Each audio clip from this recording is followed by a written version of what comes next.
It's summer. I moved to the countryside. I'm loving it. And it's so good to be out of the city. Don't miss it one bit. No need to drag your 40-kilo EUC down and up the stairs in an apartment building and dealing with all that hassle. Now you just open the door and you go. There's not many people around here anywhere. There's certainly no cops anywhere, so you have to be less careful. Just ride to your heart's content. It's awesome living in the countryside.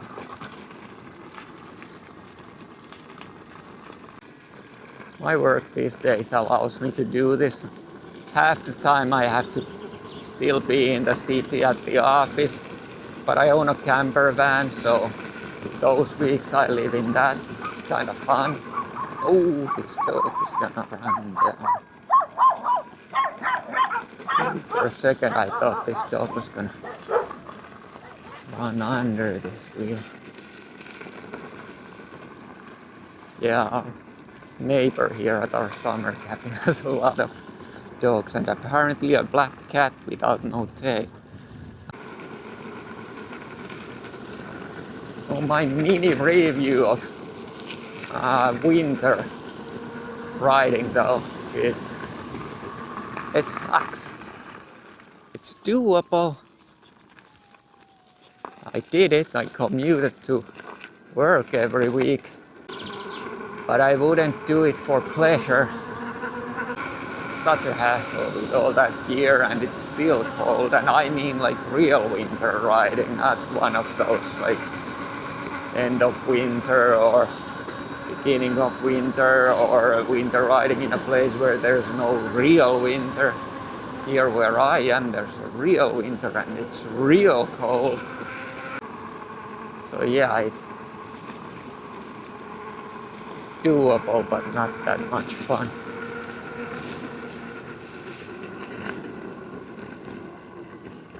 I never get tired of riding these forest roads.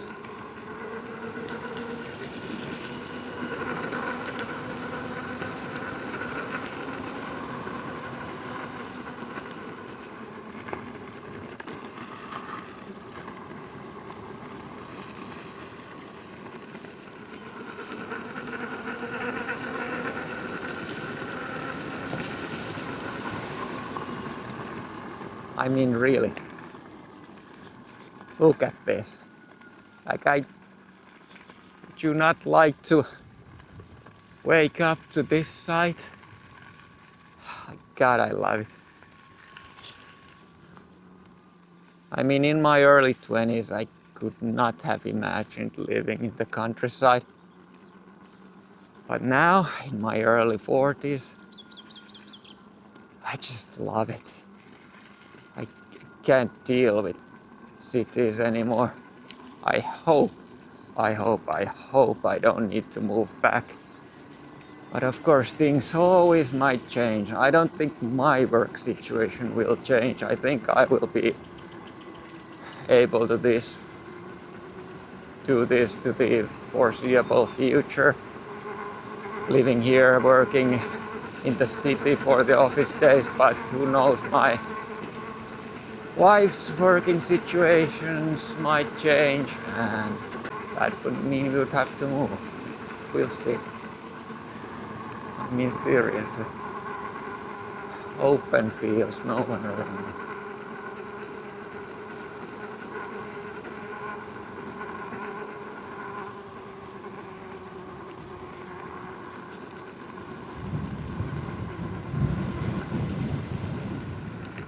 Welcome to the only good road in like 100 kilometers from here.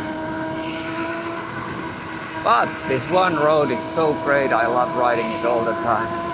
They paved it like 2 years ago and you can go as fast as your skills allow.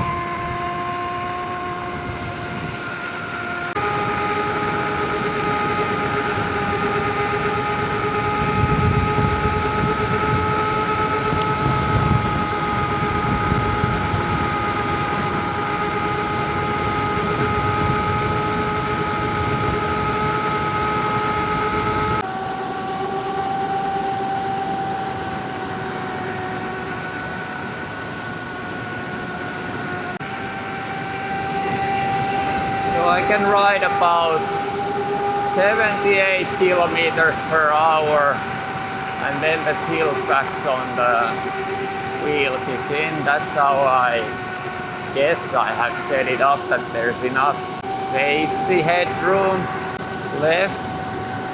So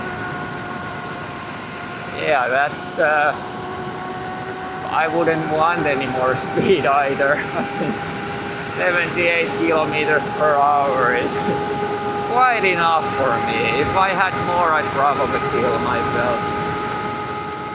For any beginner out there, it really takes some skill to hit higher speeds. Like I would, 78 kilometers per hour for me is like when especially the wind situation is perfect, like no wind.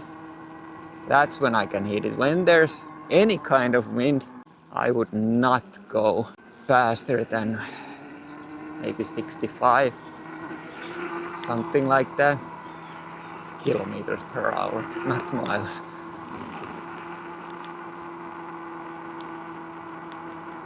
Yeah, so I've hit almost 10,000 kilometers with the Apex now. I'm gonna talk about that a little bit soon. I started with about 2 years ago with the Peckout Falcon, and I mean the original Peckout Falcon, not the newer version. And I thought back then that I should start with a smaller wheel, that it's probably a lot easier to learn on, because that's what many people said on the forums and whatever. But some people said the complete opposite. Some people said that, oh, you should immediately buy a bigger wheel because you will want it fast, and you can learn on a big wheel like no problem, like don't waste your money on a smaller one. I thought that I definitely need a smaller wheel to learn on, and yeah, turns out that was the right thing to do, because if I had bought an Apex as my first wheel, A, I would probably have died. Well, I don't know if that would have happened, because B, I never would have learned this hobby, this sport. Never would have happened. No way. Way too difficult. I'm a lightweight rider, so yes, all advice is basically bullshit, because this, any piece of advice anyone is ever gonna give you is only works for them and their situation. You cannot compare yourself to pretty much anyone else, even if they are the same weight, same size, same whatever than you, because these things are so highly individualized. My beginner advice is basically go with your guts, because whatever advice you're given is probably wrong in your case.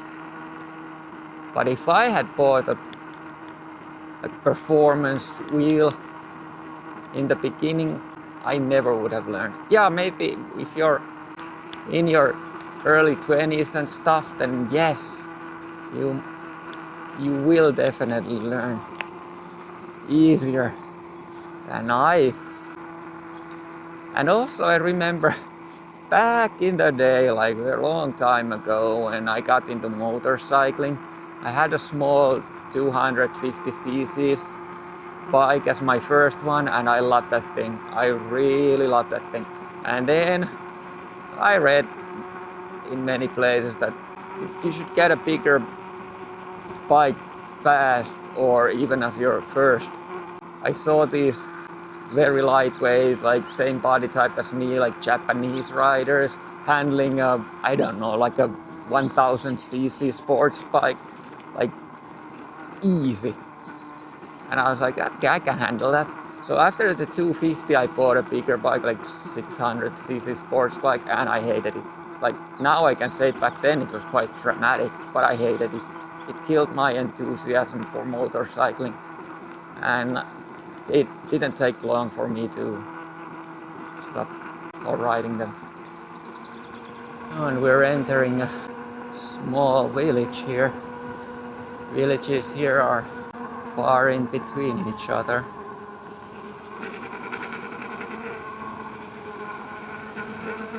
Let's see what's happening. Well, if anything is happening in these villages ever, it would be a big deal. Nothing ever happens, that's why I love it here.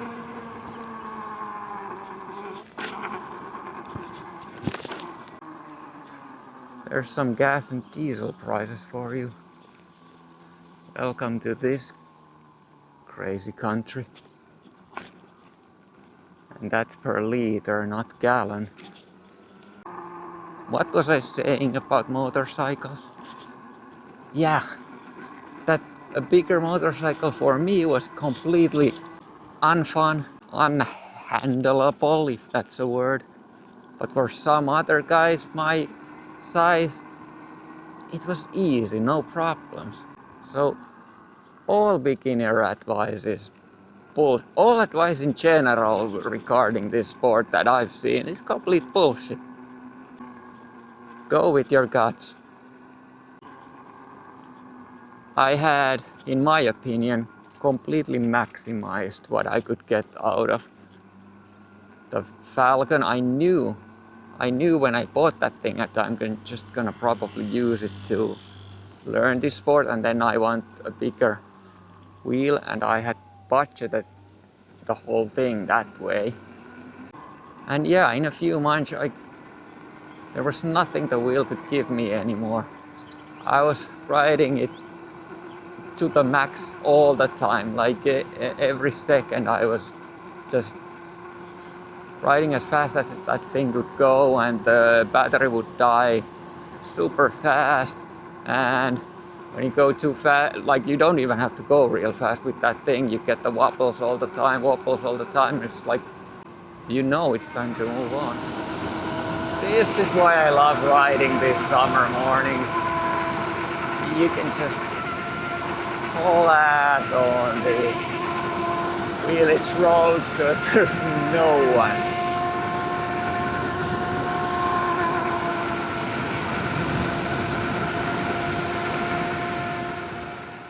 So when it came time to upgrade to a performance wheel from the Falcon, again I searched for advice on the internet, and there's any people who take these arbitrary weight limits, like how big of a dude or a gal you should be to handle one of these 40-kilo torpedoes. And I was like, hey, it sounds way too big for me, that I can't even lift that thing properly, and too hard to handle.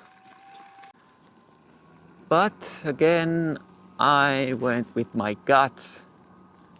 I thought that the Apex had just come out, or was coming out, it hadn't come out yet.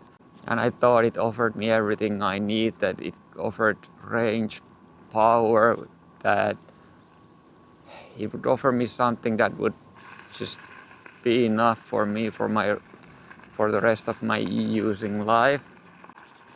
I was lucky and I was right again. I mean, look at this. You go out of your front door and it's like this. None of this city bullshit. Yeah, I guess I'm old, but I love it. Like I was saying, I went with my guts. I thought I could handle the Apex, but I was scared because of my past experiences with a bigger motorcycle. Well, again, like I said, these things are so individualized. The Apex has been perfect for me. It's not difficult for me to handle at all in any way. I can lift it. It's in no way too big for me. It might be too big for someone else, even a bigger guy than me, but it's not too big for me. So like I said, all advice is bullshit. And don't take advice, especially from me.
Yeah, so I thought too that I'd make a mini review of the Apex.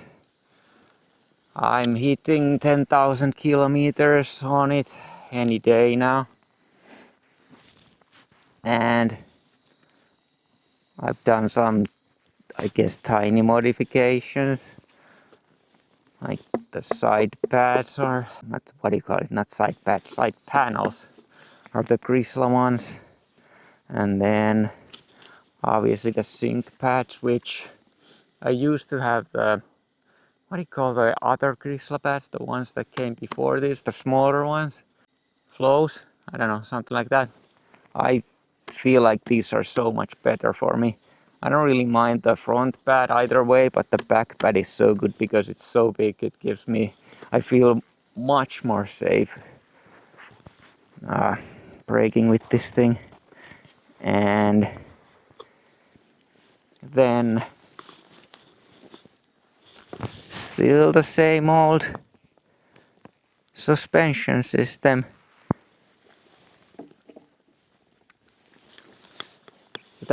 Mine actually came with the coil shock. It was horrible.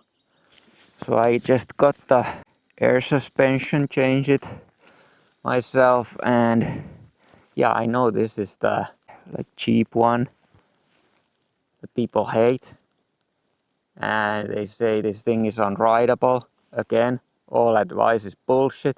It's completely fine for me, like completely fine for me.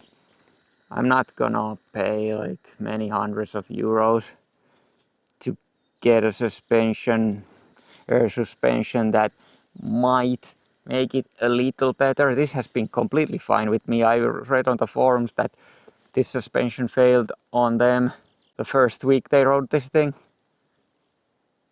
And I'm like, okay, 10,000 kilometers in, I have no problems. So yeah, take that for what you want. My mini review is that I have pretty much no problems. Obviously, you have to do some tiny bit of maintenance, but people say that, like for example, the stanchions be getting stuck like in, what do they say in America, like few hundred miles, after a few hundred miles. Not the same here where I live in Finland. Like I obviously I've maintained them a few times during the 10,000, but I feel like I wouldn't have needed to do that. Like I probably would have been fine if I just did that like one time in like 5,000 kilometers. I have no problems with the suspension in any way. Like, yeah, and obviously you have to put some VW40 on all the open systems here that have got to do with the suspension, otherwise it will creak and whatever. But that's not much of work. And then keep your tire inflated to the right pressure and everything's good. Like, again, like all the bad things I've heard about this wheel haven't happened to me. So I don't know what to say about that. Like, Your mileage may vary, but it's so highly individual as to where you live and how you ride and whatever. And I'm definitely not going easy on this thing. Like, I ride the shittiest roads here that you can imagine. I do trail riding. I ride fast for me, I guess. But the only reason I would need to upgrade, or if I ever upgrade, is that I want more range. Let's do some trails.